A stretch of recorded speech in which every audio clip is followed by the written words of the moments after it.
Hi, I'm Maggie from maggiescrochet.com, and in this video I'm going to talk a little bit about sewing buttons onto your crochet pieces. We had a request on Facebook for how to sew snaps on, and a lot of this applies to snaps or buttons, but in this video I'm going to go over buttons, and in a separate video I'll go over some options for snaps. So a lot is going to be determined by the thickness of the piece that you're sewing the buttons to, and your choice of buttons. So for instance, this project right here has huge buttons, and it usually would have bigger holes, but you have to decide how you're going to sew it on based on the size of the hole too. And I guess that's more a determinant than anything. But let's say you had a thread project, and you wanted to sew these tiny little buttons onto a thread design, like a little thread baby sweater or something.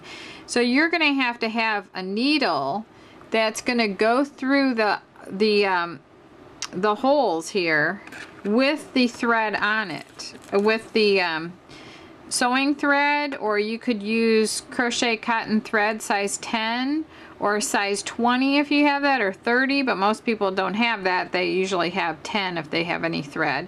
But you could use sewing thread on a button this small with the holes that small. But you have to make sure before you even start that your needle, let's open up one of these needles. These needles are available at maggiescrochet.com. You have to make sure that the needle is going to slide through here, and this is actually too big because, well, it does go through on one side, but it doesn't go through the other, I don't think. Yeah, it's kind of tight there. So if I had my thread on here, it would not go through. So you want to check both or all of the holes in the button also, and make sure that you can get your needle through there. So once you pick your buttons, then you'll have to pick a needle that will slide easily through the buttons, and then you use as thick a thread as you can because of the weight of the yarn is different from a fabric. Like if it were a fabric, you could just use this every time you're sewing a button on, but with this you want to try to use a thicker thread to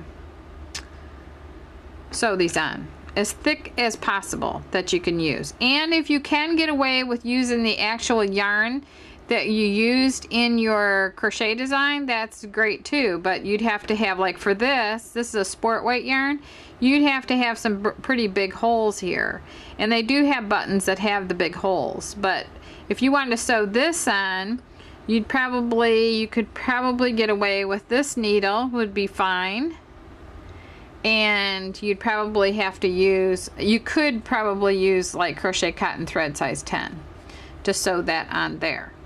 So right now I am going to show you how to sew these two buttons onto this right here.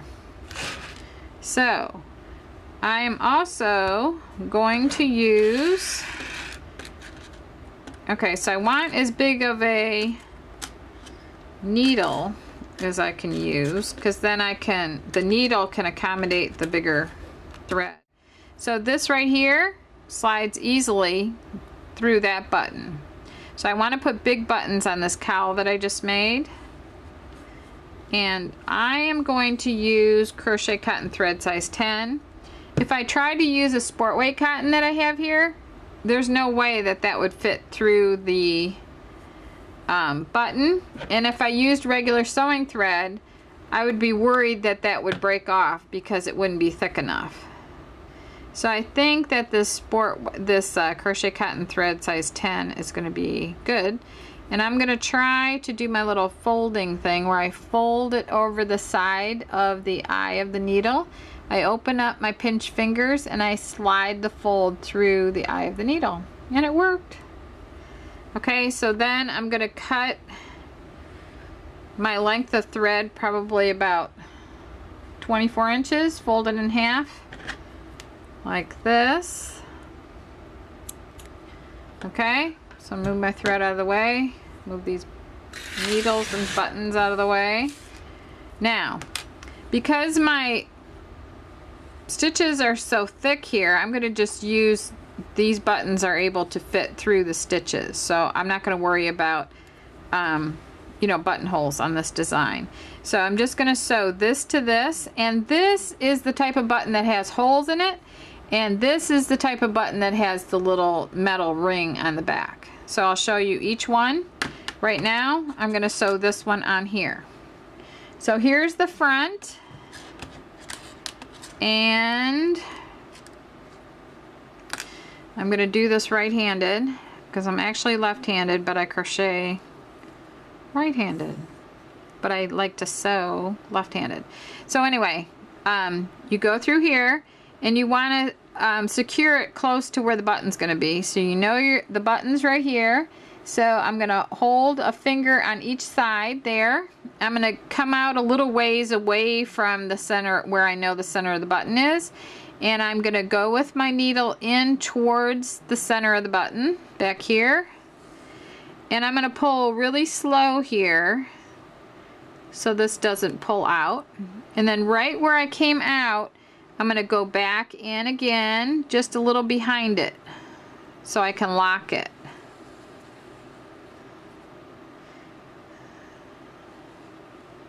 See how I did that? Then I'm going to go over that again. My aunt was a seamstress and she used to tell me 7 times, but I usually don't have patience to do 7. So I'll just do 3 here.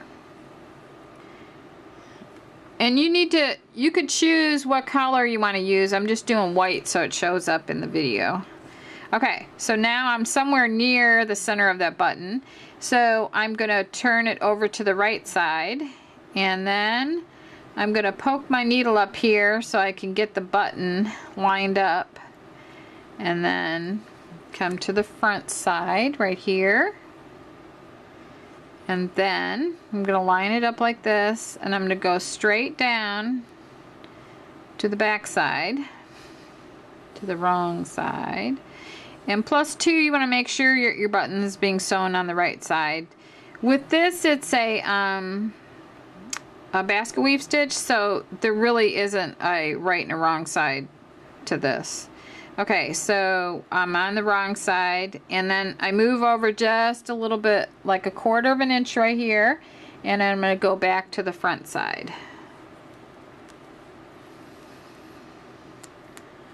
Okay, and so just go down. This might be where you want to do it 7 times.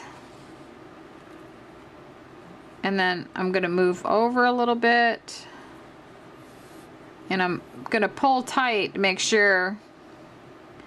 You don't want to pull real tight because you've got the bulk of the crochet stitches holding it in place. And then I came out here in the back. And then I'll work my way to the front if I can, right there, like that.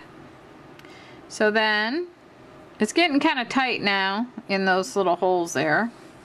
So I'm going to finish it off here, and I would just go to where I was, you know, going round and round with the thread, and just keep going around the back a little bit.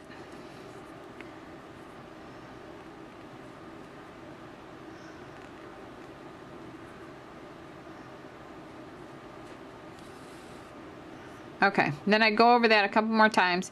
Then I'd go in here and then go out about 1 inch right there, like that.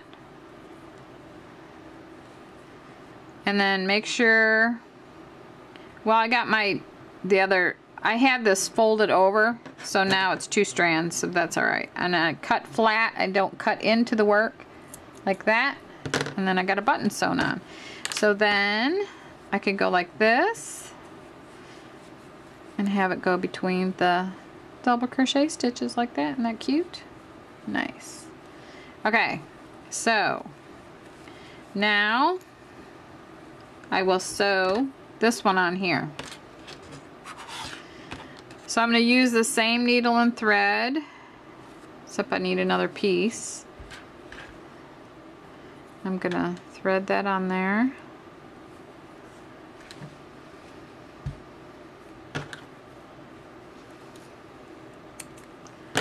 Okay, so I have it folded over like that. Now I'm going to place it on the front where I want it to be. Then I'm going to move it.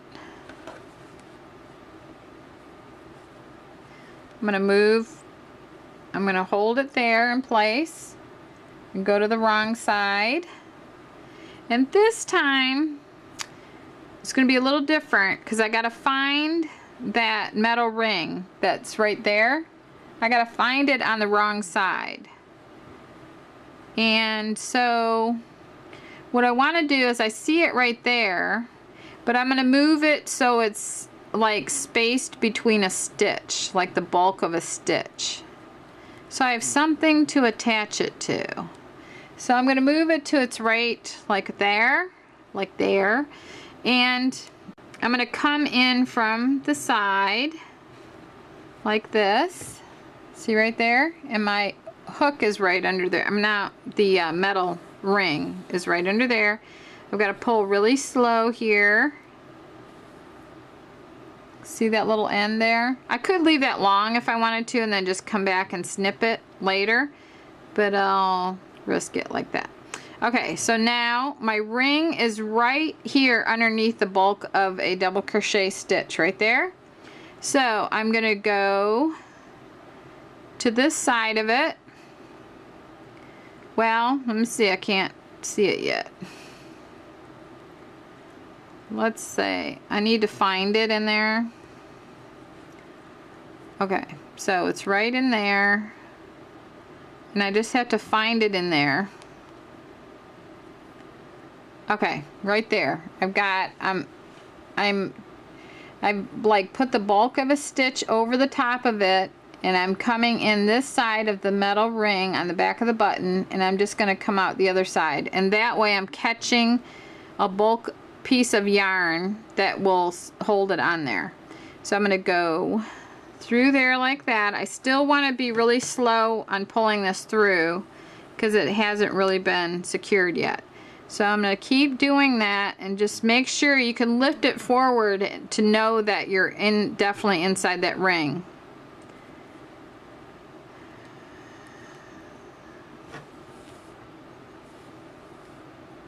And just keep doing that.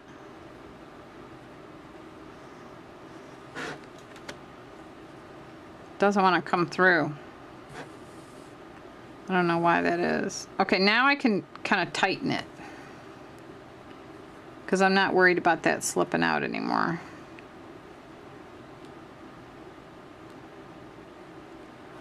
Alright, so see, I can see the metal ring right here. So I could come in underneath it here, and right there I'm coming up through the center of that metal ring.